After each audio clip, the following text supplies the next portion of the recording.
When I first joined college, I was excited. New friends, new opportunities, and a chance to finally build my future. I wasn't rich, but I was hardworking.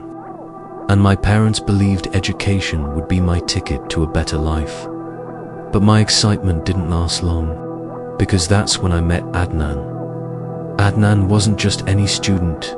He was the son of a wealthy businessman. He walked around campus like he owned it. Teachers gave him respect, juniors feared him, and his group of friends acted like they were royalty. At first, I ignored him. But soon, I became his target.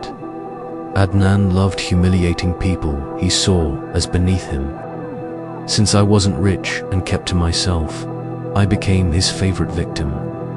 He tripped me in the cafeteria in front of everyone. He once poured water on my notes before an exam. He spread lies that I cheated on tests. And worst of all, he made sure no group accepted me for projects. Every day became torture. My grades started slipping, not because I wasn't capable, but because he made life miserable. I wanted to fight back, but how do you fight someone who has money, power, and influence? The final straw came during an inter-college competition. I had worked for weeks on a research project. It was my chance to prove myself, but the night before submission, my project went missing. Later, I found parts of it in the trash, destroyed. And guess who was laughing with his friends about it? Adnan, that night. I promised myself, this ends now. I knew I couldn't confront Adnan directly. He would just deny everything. And the college would cover for him because of his father's donations. So, I decided to use his own arrogance against him. I started documenting everything. Photos of destroyed notes, recordings of him mocking me, messages he sent to others about ruining my project. I got close to his friends. Slowly, I pretended to admire Adnan. His ego was so big, he didn't notice me becoming part of his circle. I discovered his secret. Adnan wasn't smart. He paid others to do his assignments. He even bribed seniors to leak exam questions. That was the weapon I needed. During the final exams, Adnan bragged about having the paper leak. I secretly recorded him boasting.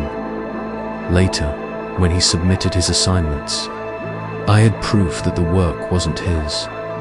I compiled everything into a detailed file, recordings, screenshots, testimonies from students he bullied, and evidence of academic fraud.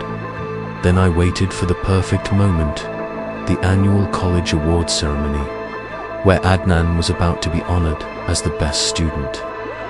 Right before the ceremony, I anonymously sent the entire file to the principal, faculty, and even the head of the education board. The ceremony began. Adnan, dressed in his fancy suit, smirked as he walked toward the stage. But instead of applause, silence filled the hall. The principal took the mic and announced that Adnan was under investigation for academic dishonesty, bullying, and misconduct. Teachers looked shocked. Students whispered, and Adnan, he froze, his face pale, his ego shattered. He was suspended immediately. Within weeks, he was expelled. His father's money couldn't save him this time, not with the board involved. For the first time, I walked across campus without fear. People who once laughed at me now respected me. Not because I was rich or powerful, but because I stood up to someone who thought he was untouchable, Adnan. He vanished from the college scene. Rumor had it he went abroad, but wherever he is now, he'll always carry the shame of being exposed. Arrogance can make even the strongest person blind. Adnan thought money made him invincible, but in the end, his pride was his downfall, and me. I learned that patience, intelligence, and evidence are the deadliest weapons of all.